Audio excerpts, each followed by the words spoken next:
Hujambo mtazamaji wa runinga ya Undugu, karibu sana. Haya ni makala ya mawimbi ya wiki.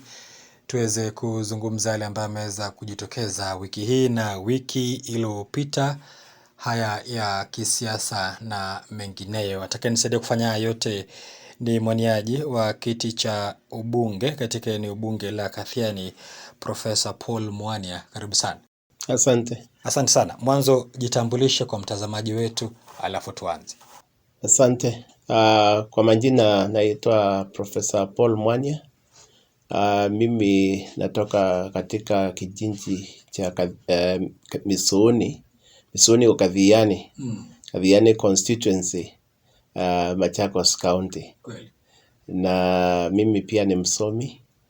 Mimi ni professor wa university.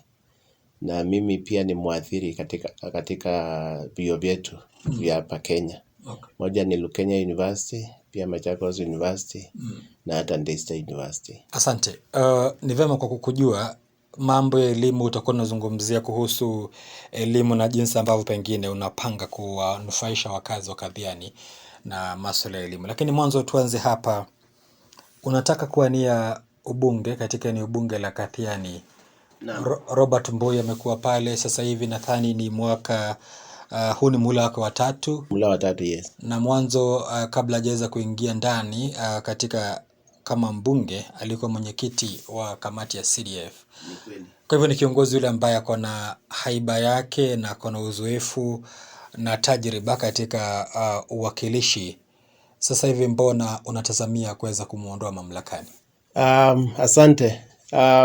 Jambo ambalo limenifanya nije Kathiani na jitokezee kuwania kiti cha umbunge ni kwamba hiyo miaka ndio amekaa Robert Mbui amekaa kwa hiyo kiti kwa miaka 15 saa hizi. Atamaliza muhula wake wa tatu, na pia alikuwa mwenyekiti wa CDF. Na tukiangalia maybe what we call track record ya mambo ambayo amefanya kule Kathiani, ningesema Kathiani tumeachwa nyuma sana, na hilo ndio jambo ambalo limesukuma sana kujitokeza na kusema ya kwamba mimi nitaania hiyo kiti ndiposa niwe naweza okoa watu wa Kathiani. Kuna mambo ambayo hata tukijaribu kufuatilia kama wana Kathiani tunasema ya kweli hatuendelei vizuri. Kwa sababu tukiangalia mambo ya barabara, hakuna barabara hata moja ambayo Robert Mbui amejenga Kathiani. Tuangalie mambo ya hata elimu, hakuna shule ambayo ameanza kutoka msingi, yaani ile inaitwa kuanzisha shule mpya. Hakuna shule mpya ameanzisha. Mambo ambayo anafanya ni yale tu ya kutoa paa la nyumba ama kuweka tiles. Hilo ndio jambo ambayo tumeshuhudia hiyo miaka yote. Hakuna boho moja tunasema Robert Mbui ameleta boho moja kutusaidia mambo ya maji Kathiani hiyo miaka yote. Na mimi nikikaa hapa mimi najua ya kwamba national government ndio wako na kila kitu. Lakini tunajua katika ile maisha ya kwamba ati unajua vile Ukambani vile tunasema vomwe na vayetwa. Unajua sasa ni kama sasa ni kusema hauwezi fanya kazi na serikali ambayo iko. Na Kathiani tunataka kufanya siasa zenye ziko na direction, sio ile kufanya ile siasa iko blind politics. That's not what we want in Kathiani. What I'm saying is that we want to open our eyes and we see the things that are not being done. Na mimi nimesema ya kwamba nimejitoa ili ndiposa niambie watu wa Kathiani mambo ambayo hajafanyika hiyo miaka yote. Wacha nielewe Profesa, unasema kwamba siasa zile ambazo blind politics. Nataka kuelewa, mheshimiwa yule ambaye ni Robert Mbui amekuwa pale, tumesema ni muhula wake wa tatu. Yeye sasa hivi ni naibu kinara wa wachache katika bunge la kitaifa. Umesema kwamba kuhusu ujenzi wa barabara ni jukumu la serikali ya kitaifa. Lakini lazima uwe na njia ya kuendea. Kama ni barabara, lazima uwe na njia ya kuchukua maendeleo kutoka kule kwa national government, unaleta kule mashinani. Unadhani yeye mwenyewe kwamba yupo katika mrengo wa upinzani na anaunga mkono Kalonzo Musyoka Jaribu kutuelezea jinsi ambavyo unasema kwamba hizo blind politics. Je, kuwa kwake katika mrengo wa upinzani ndo kunafanya eneo lenyu likosa kunufaika kimaendeleo ama ni vipi? Kabisa. Na mimi sina haya kusema hayo. Kwa sababu every other time we have an election. And that's what I'm advising. That tumekuwa na uchaguzi na uchaguzi umeisha. The next step, if you want to benefit your people, ni kujiuliza, ndio tumeshinda uchaguzi, nimeingia kama mbunge wa Kadhiani. What is the next thing? Because the interests of the people of Kadhiani will be more important than my personal interests. Doesn't matter which line, which alignment yenye niko. Kama niko mlengo wa upinzani, lazima pia niwe mlengo wa upinzani nikijua kwamba the national government has got all the resources and itasaidia watu wa Kadhiani. Lazima nitafute njia. Hata jambo lingine nilikuwa nimesema. Si lazima hata hizi maendeleo zenye unapeleka kwa mashinani uwe umetoa tu kwa national government. Uwezi kuwa umekutana hata shirika moja ambalo unaweza hata ongelesha ukiwa mbunge wa Kadhiani ukaamua kuwaleta kule mashinani. Like kuna mashirika ambazo zinaweza kuwa hata zinafanya mabarabara. Kuna mashirika pia zinaweza kuwa zinafanya boreholes. Kuna mashirika zenye zinaweza kusaidia hata kupeana scholarships za watoto kule mashuleni. Mimi najua kuna mashirika. Hata saa hizi kuna shirika lenye liko kule Kadhiani ambalo linatengeneza kutujengea bawa za maji. Kwa hivyo sasa ni kusema ya kwamba if you have interest, obviously utafikiria mambo ya watu wa Kadhiani. Lakini huwezi kuniambia hiyo miaka yote, hata kama sio national government, useme huko kwa upinzani hakuna mtu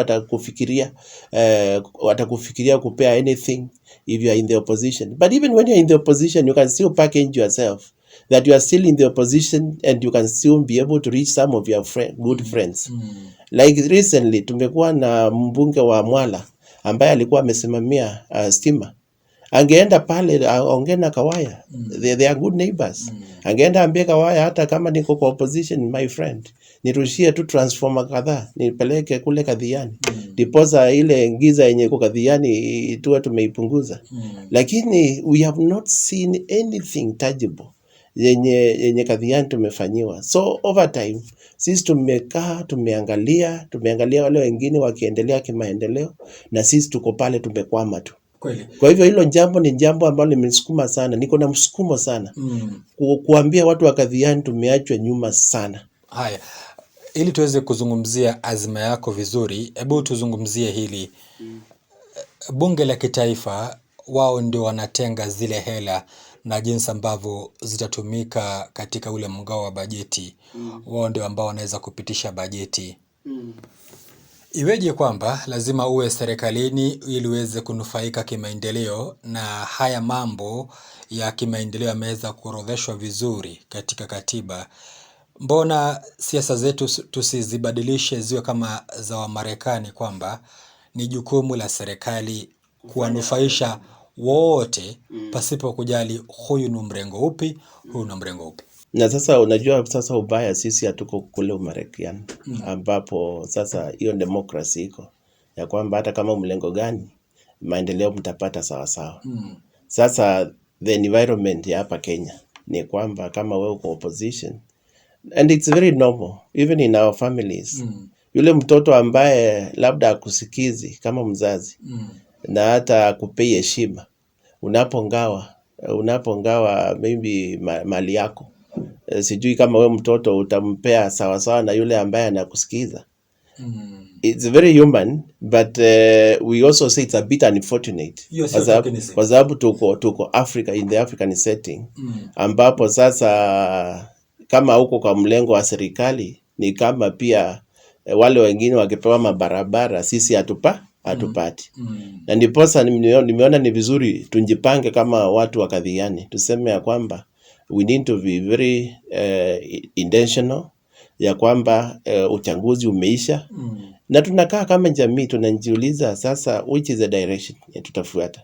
If the politics of this country ni kwamba kama uko kwa upinzani then you don't get any consideration when it comes to the sharing of the national cake, then how do we package ourselves?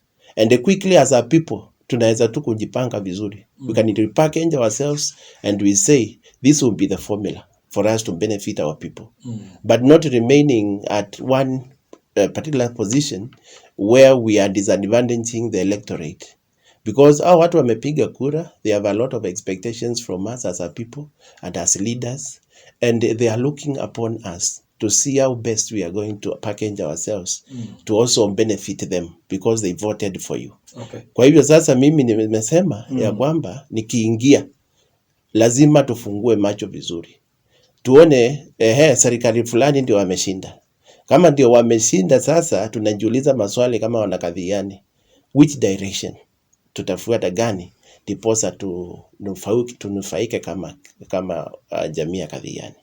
Yes. Ili niweze kuelewa, inamaanisha kwamba iwapo utashinda wadhifa ule wa ubunge wa Kadhiani na chama kile ambacho sio cha serikali, kenye nitaingia nacho tu kweli, na si tu kwamba kilikuwa kinaunga mkono serikali, kwa hivyo ifikapo mwaka 2028 unafanya handshake. Lazima tuwe very sharp, tuangalie which direction tutaenda kama watu wa Kadhiani, ndio tusiachwe kwa baridi tena. We have to be very strategic, kama alivyofanya Mutuse. Kama vile Mutuse alifanya. Hata Mutuse amesaidia watu wa kwao. Unajua Mutuse kama ni barabara ameweka, obviously hiyo barabara hata asipochaguliwa tena, hiyo barabara hataenda nayo, hiyo barabara ataachia watu wa Kadhiani, hata watu wa kule Makueni.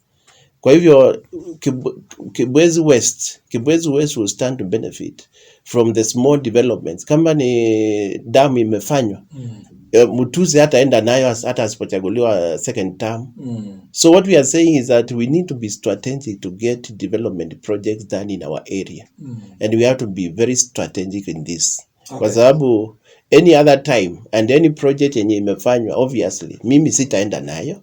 Kwa hivyo hata nikipeleka watu wa Kadhiani niwaambie sisi tutaingia pale na pale ndio tutaingia ndio tusaidike, afadhali wanisikize, tuingie pale tupate whatever we are going to get, and after 5 years, because elections inachukua miaka 5, ukichaguliwa unachukua miaka 5.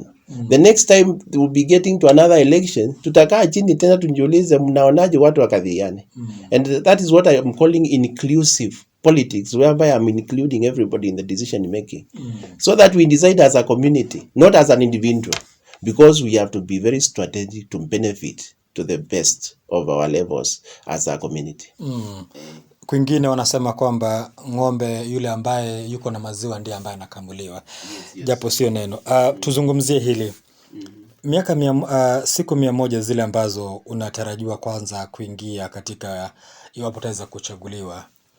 Ni kipi cha kwanza kile ambacho unatarajiwa kuweza kukifanya, kwa sababu wabunge wengi wamekuwa kilinganishwa na mbunge wa Kiharu Ndindi Nyoro. Sasa hivi wanasema kwamba shule za eneo hilo madarasa mengi yamejengwa vizuri, hata wanaweka zile ambazo ni tiles. Kipi cha kwanza kile ambacho utakuwa unakiangazia ukielekea Kadhiani?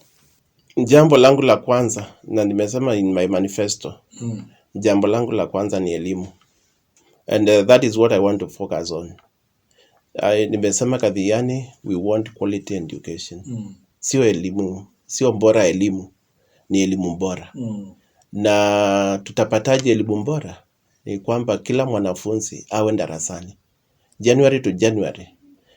Hii mambo ya wanafunzi kufukuzwa kuendea karo kila wakati ni jambo ambalo nimeliangazia sana katika manifesto yangu, na nimesema ya kwamba mimi nikiingia katika hiyo kiti ya kuwa mbunge wa Kadhiani, jambo la kwanza ni kufanya bidii kabisa kuhakikisha ya kwamba hakuna mtoto yeyote au ametoka kwa tajiri ama kwa maskini mwenye atakosa elimu.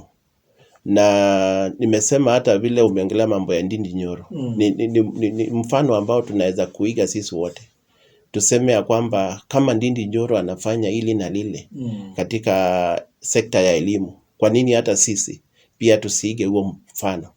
Kwa sababu kama yeye ana manage kulipia watoto karo, wanalipa shilingi 500 tu kwa mwaka. Hakuna mzazi kwa muhula. Hakuna mzazi mwenye hawezi pata 500 kwa muhula. Kwa hivyo hilo ni mzigo ambalo ametolea wazazi. Na ninaposema nataka quality education, quality education itapatikana kama watoto watakuwa shuleni throughout bila kufukuzwa. Kwa hivyo hilo ni jambo ambalo nimefikiria sana, na mimi nimeona hata Kadhiani inawezekana. Hata inawezekana hata watoto wetu wasilipe karo yote. Watu wanaenda shule wanasoma. Afadhali tu wache mambo ya ati kutengeneza darasa ati unaweka tiles. Afadhali watoto wasome katika tu klasi ya kawaida tu yenye si ati imefanyiwa mambo nyingi sana, lakini akitoka pale atoke na alama mzuri. Akitoka na alama mzuri pia atajipatia shule mzuri kama ni ya sekondari. Akitoka sekondari atajipatia university. Na unajua sasa tukipata watoto wengi wameenda university, kwa sababu hilo ndio jambo nataka kufuatilia. Kujua ya kwamba ni wangapi walimaliza form 4 na ni wangapi wameenda university. Wale ambao hawajaenda university pia niko na mpango ya kwamba waanzie pale chini, hata kama ni certificate. Wafanye certificate mwaka mmoja. Wafanye diploma miaka 2 na waende degree miaka 3. Kwa sababu kila mtoto akijipea degree, mimi niko na uhakika ya kwamba hakuna familia ambayo itakosa mtu mwenye anaweza nunua mkate kwa hiyo boma. Kwa hivyo hilo ndio jambo ambalo nataka kuliangazia vizuri sana. Na pia kuna jambo pia nimeambia watu wa Kadhiani ya kwamba hata mtoto kama amepata alama gani, huyo mtoto tutamwanzishia mahali anafaa kuanza. Kwa hivyo si ati amepata D for dog, ile wanaita D for dog. Nimesema hata isiitwe dog, iitwe jina mzuri. Hata D for doctor. Unaona? Ndiposa sasa tupee huyu mtoto changamoto pia ya kuona kwamba hakuharibu wakati kule shuleni. Na pia tumpatie motisha ya kuendelea na masomo. Kwa hivyo nimejitoa ku make sure ama kuhakikisha ya kwamba mtoto kwa alama yote atakayopata form 4, huyo mtoto hataachilia masomo pale. Na pia nimejitoa pia kwa hizo siku zote nitakuwa mbunge wa Kadhiani. Tujenge kama yule Technical Training Institutes, na pia tujenge KMTC. Na hapo ndio nitajua ya kwamba wale ambao hawajapata alama ya kwenda university pia wanaweza sasa ingia technical training courses. Wafanye technical training courses kama plumbing, wafanye masonry, wafanye dressmaking, na pia wapate barua ambayo anaweza tumia mahali popote pale kujinufaisha kimaisha. Pia Kadhiani tuko na bahati sana, tumepata pia university saa hizi. Tumepata EQ is the integrated Eastern Kenya Integrated University. So the Eastern Kenya Integrated University will be a game changer sasa ya Kadhiani constituency pia. So I'm very excited. Pia niko na university yenye sasa nitakuwa naweza rusha wanafunzi pale na niwalipie karo. Kwa hivyo hakuna mtoto yeyote ambaye labda ako na shida ya karo. Hata kama ni kuingia university, tuko na university yetu ambayo tunaweza negotiate. Tunaweka watoto pale wasifukuzwe, wasome na tuwalipie karo pale. Profesa, najaribu kukuna kichwa changu kwa sababu najaribu kuelewa hili. Eneo bunge la Kadhiani nimeangalia kwamba huwa inatengewa milioni 183, 183 million katika mgao ule ambao ni wa bajeti ya NG-CDF. Umesema mambo mengi kuhusu sekta ya elimu, lakini sekta ya elimu ni kigezo kimoja tu kati ya vigezo 4 vile ambavyo NG-CDF inapaswa kushughulikia, kwani CDF inapaswa kushughulikia masuala ya usalama, security, mambo na michezo na vile vile emergency projects. Huu mgao tayari umeorodheshwa vyema kikatiba jinsi ambavyo hizi pesa na percentage gani itaelekea wapi. Sidhani kama mbunge wa Kadhiani sasa hivi amekuwa akikosa kufanya vile. Ni kipi kile ambacho utafanya ili kuweza kuhakikisha kwamba ndio mgao umeweza kutengwa na serikali, hawezi enda kinyume na makubaliano na jinsi ambavyo katiba imeweza kusema? Ni kipi kile ambacho utakachokifanya? Ningesema huu mgao hizo ni pesa nyingi sana. Mimi nimefanya hesabu, mimi ni mwana hesabu. Nimefanya hesabu yangu vizuri sana. Tueleze pengine tuelewe. Kwa sababu hata nimeangalia zile secondary schools tuko nazo kule Kadhiani. They are not more than 20. And you look at the population, hata nilifanya hesabu kiasi tu. Nikaona population ya wanafunzi wale wako pale Kadhiani hawezi pita 8,000. Na 8,000 ukifanya times 5,000 yanalipa kila 5,000 inalipa kila muhula, then it becomes very easy for you to be able to get your mathematics right. Hiyo pesa utalipia wanafunzi na ubaki na pesa. What you need to do is to be strategic, that you can think of maybe for some years, and because we have now beautiful schools, I would not want to focus on the same direction mbunge wa Kathiani mwenye alikuwa amekuwa akifocus. I would want to focus now on the quality aspect, whereby we are saying Kathiani, yes, we are very beautiful schools. That one we say, right? Let credit be given where it deserves. But then say enough is enough. Wewe shajenga madarasa yako vizuri. Madarasa yako. Kwa hivyo sasa tunasema madarasa yako sawa. Kwa hivyo sasa we focus on something else, and we want to focus on the quality now. Then whatever like the institutions and nimesema haziko, those are institutions and you influence the government to even construct them for you. Like there was a policy that every constituency was supposed to have a technical training institute. That one was under government initiative, that every sub-county should have a technical training institute, and all the other sub-counties in Machakos County have got a technical training institute. So if we add one, then that would mean it would be a game changer of Kathiani people, kwa sababu would be getting students from the government, na serikali inawalipia pia, inawapea. Lakini ni majukumu ya serikali. Au ni majukumu ya serikali? Au ni majukumu ya serikali? Ya kitaifa. Technical training institutes, that's a responsibility of the national government. And it was a requirement, and it was passed in parliament that every other sub-county should have a technical training institute. Then we are also saying Kathiani, ni sisi tu hatuna KMTC, hatuna any training these medical courses. And that's also another hanging fruit for Kathiani people. If we had a KMTC, then we'll be sure also those that are interested in medical courses, hakuna haja ya kwenda mbali, wanaweza somea hapa Kathiani, na pia hata tuwe na madaktari wetu wenye tumeproduce from Kathiani. And then also some costs, wazazi watakuwa wamepunguzwa gharama zingine kama za usafiri, hata za kwenda kutafuta mahali pa watoto watakuwa wanakaa.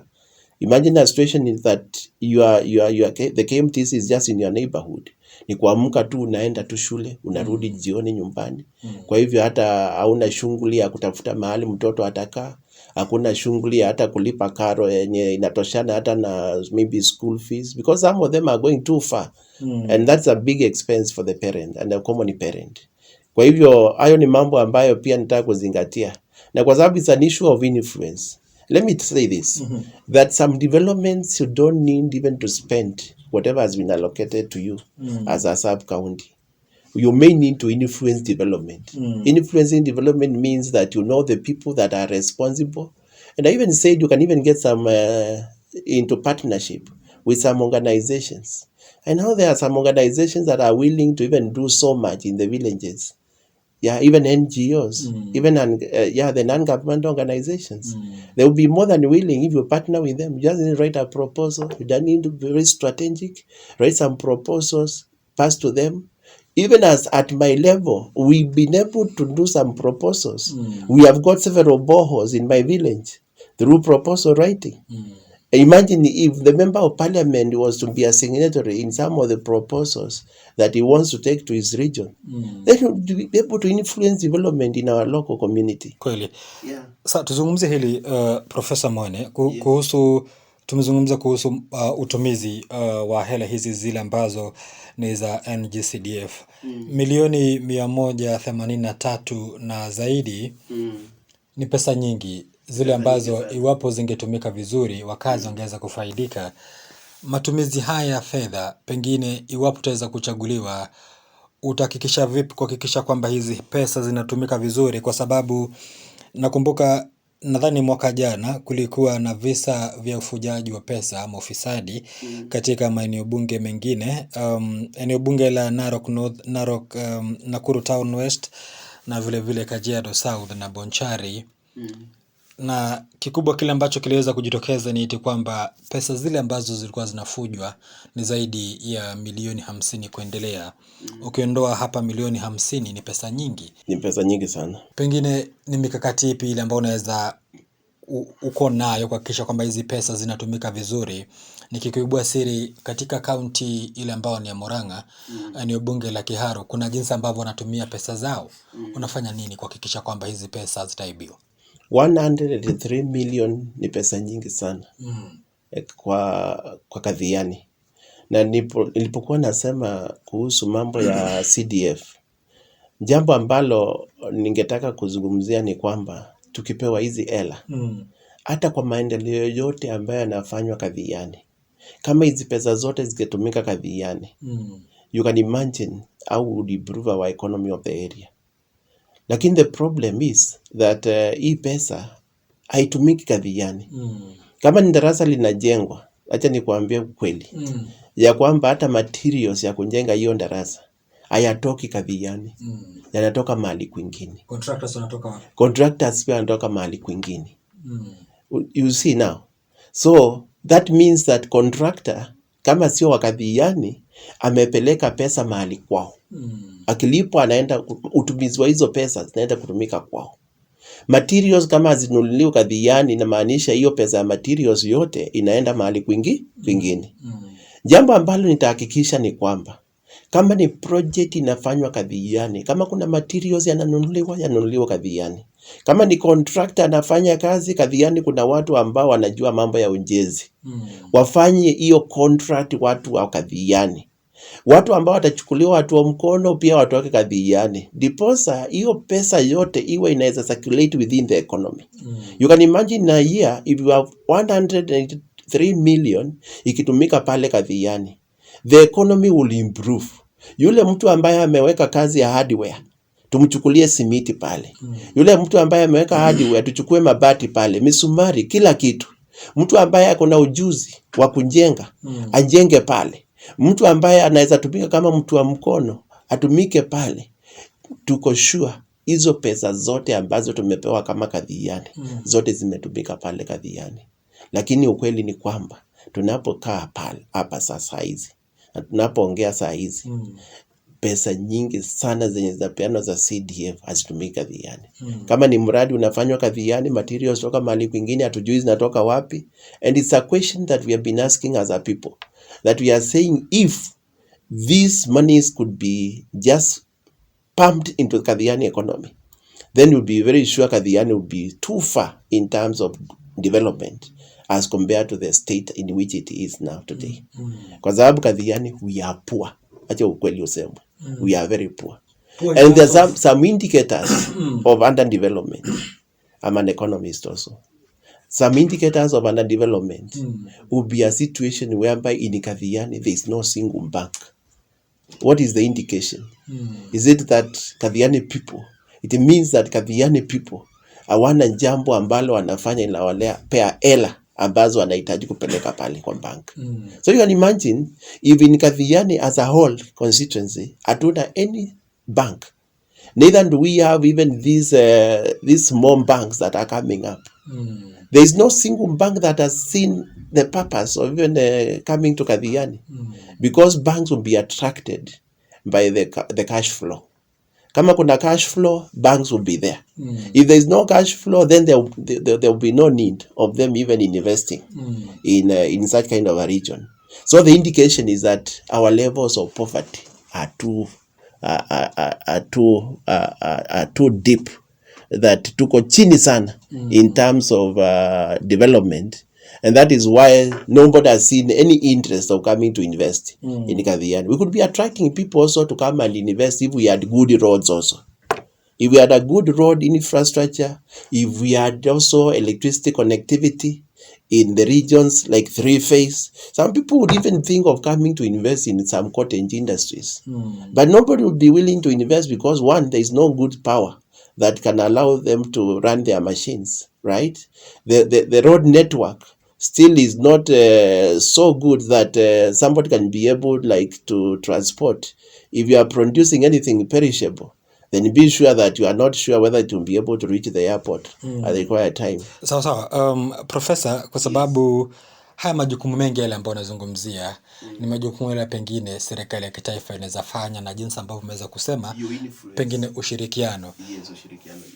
Kwa sababu ya muda, tuzungumzie hili la ukuzaji wa vijana wale ambao wapo mashinani, kwa sababu kigezo kimoja cha yale ambayo NGCDF inapaswa kushughulikia ni masuala ya kukuza spoti katika maeneo yale ya mashinani. Hilo pengine umelithania vipi? Mambo ambayo nimefikiria kuhusu youth ni kwamba kuna hiyo kitengo ya pesa ambazo ziko katika CDF yenye inafaa kuwa inaelekezwa kule kwa vijana kwa sports and my thoughts, kwa sababu ili alijafanywa kadhiani, ni kwamba nitaanzisha what we call sports academies. Sports academies is where you are there to nurture the talents of all the youth. Wale ambao ni wazuri katika ukimbiaji, we can start a sports academy. Wale wanaweza shiriki katika marathons, and where possible we can even think of even sponsoring some of them to go and compete in the international sports. Then wale ambao wako wazuri kwa football, every other game that can be played in this country. Na pia hata nimeona hata wazee pia wako kwa sports. Some of them are in darts. That's also a game. So we can allocate some monies because the monies are there. We can allocate those monies to make sure that everybody that has got a talent then amepata nafasi ya kuexploit that talent. And where possible also partner. I'm aware of a school, just say in Machakos, because we are in Machakos now. Just say in Machakos that a school that is very well known. Actually, I would just say it without any fear of contradiction. Hapa kwa Ndanze tu. Tuko na wanafunzi ambao wako very good in volleyball. Those children, by the time they are finishing Form 4, unapata hata all the major banks, all the major institutions, hata prisons wako pale, wana negotiate na hao wanafunzi, wachukua after Form 4, waende wakawachezee kule kwa kampuni zao. We can also have such kind of partnerships with Kadhiani. If we had a sports academy where we nurture talents, then we will be forming some partnership with such companies. Kenya Pipeline, they would want people to come and play for them. So they would be coming to our academy as a constituency, and they would be poaching from there any other good talent. Na unajua wanalipwa mishahara kubwa sana. If you could listen to them negotiate, and they are there competing, and each company is giving their offer. Kila mtu anapeana offer yake. Mimi nitakulipa 1,200, nitakulipa 1,300. So the highest bidder goes with the player. So what we are saying that kule Kadhiani pia, we can also start a sports academy where anybody who is talented, kwa sababu hata tunapoangalia mambo ya masomo, kuna wale ambao si wazuri kwa masomo. Kuna wale ambao watakuwa wazuri katika michezo. Michezo pia is very rewarding. Imagine somebody participating in a marathon. Like recently in Lukenya we had a marathon in March. The first person, male, got 500,000 in 1 hour and some few minutes. You make $500,000. Is that good reward for such kind of a talent? Imagine in that kind of a fraction of 1 hour and some few minutes, somebody is getting himself or herself 500,000. When I say pale Kadhiani pia, I know we have talent, and I'll be focusing on establishing a sports academy whereby we can be able to nurture all those talents. And then we also partner with all the major companies that would still be willing to even get our players to go and play for them for commercial purposes. Kweli. Kwa sababu ya muda tumalizia haya maswali matatu ya mwisho. Unawania wadhifa ule wa eneo bunge la Kadhiani na chama kipi, na hadi kufikia sasa eneo lenyu lile ambalo unalotoka la Ukambani wengi wanahubiri injili ya Kalonzo Musyoka kwa sana, upo wapi ili tuweze kuelewa? Mimi kama mwanambunge ama mwenye naenea mbunge wa Kadhiani, sina shida na Kalonzo Musyoka. Kwanza sisi wote kama wanajamii wa Wakamba, obviously tunasema tuko na mtu wetu ambaye amejitokeza kuwania kiti ya presidency. Kwa hivyo mimi sina shida na Kalonzo Musyoka kuwania kiti ya kuwa president wa the Republic of Kenya, and we will be there to give our full support. But maybe because of some reasons I may not go with the Wiper party which Kalonzo Musyoka is aligned to. Mimi nimeenda na mlengo wa National Economic Development Party. That is the party that will be my political vehicle. Na nimeamua tayari. Hiyo ni chama ambayo ni Mheshimiwa Mike Mbuvi Sonko. Hiyo ndio chama ambayo nimeamua kwenda nayo. But what I'm telling also the Kathiani people, this time round is not an issue of the party. It's an issue of an individual. Kwa sababu chama haileti maendeleo. Maendeleo yanaletwa na individual. So as a member of parliament wa Kathiani, mimi ndio nitaenda kutafuta maendeleo nilete Kathiani, sio chama. Kwa hivyo chama tu ni ngari ambalo maybe tunatumia katika usafiri wa kwenda pale parliament. Lakini tukifika pale mwenye ataleta maendeleo ni mimi kama mimi binafsi. Lakini kuna wale ambao wanazungumza hivi, na nitaweza kumnukuu kiongozi wa chama cha DCP Rigathi Gachagua. Anasema kwamba ni vema viongozi wengi wachaguliwe katika chama kimoja ili iwapo wataweza kuzungumza pale mbele wazungumze kwa sauti moja. Haudhani kana kwamba kuja na chama kingine katika eneo hili la Ukambani kama ni kugawanya kura zile ambazo zinapaswa kuwekwa katika debe moja, mweze kama ambavyo umeweza kusema, mweze kumunga Kalonzo Musyoka mkono? Sioni kama kuna shida, kwa sababu hata pia NEDP si ati wamesema wako mlengo ya Kalonzo. Bado party leader anja amua ni mlengo gani mwenye atafuata, lakini hata nikiangalia vizuri tunaona tunaelekea hiyo pande hiyo. Kwa hivyo hata sisi sote, hata kama tuko NDP, kwa sababu hatuwezi sote tutoshea katika Wiper, na kwa sababu hatuwezi toshea sisi wote katika Wiper, ndio tunasema hata kama mtu atakuja na mlengo gani, na kama Kalonzo Musyoka ndiye atashinda kuwa president of the Republic of Kenya, then we shall work together, all of us, and we shall be there to make the majority in the parliament. And that's why I said we need to make a very swift decision as a people, that immediately the elections are done, then the next thing is to ask ourselves which direction are we going, so that we can be very strategic, ndio tusiachwe nyuma tena katika maendeleo. Sawa. Swali la pili la mwisho, kuna hili swala nzima la nyinyi wanasiasa, kwa sababu ushaingia katika ule ulingo. Inasemekana kwamba mnatumia wahuni kuweza kuwalinda mnapoelekea katika shamra za kisiasa. Jambo lile ambalo katika utumizi ule wa wahuni ama goons, vijana wengi wanatumika vibaya kisiasa, vijana wengi wanajeruhiwa hata kuuawa. Visa vya mauaji viliweza kutokea katika kaunti ya Kakamega na kaunti ya Trans Nzoia. Jambo kama hilo ukiwa kama mwanasiasa unalithania vipi, na ni kipi kile ambacho pengine kimekosekana katika jamii yetu? Jambo ambalo ningesema kuambia wana youth ni kwamba wasitumike vibaya na wanasiasa. Hii mambo ya kupewa shilingi 200, shilingi 500, posa uende kwa barabara, cause chaos, ama utumike hata kuchoma magari, ama kugoga magari ya wenyewe, kufunja mali ya wenyewe. I don't think that is right.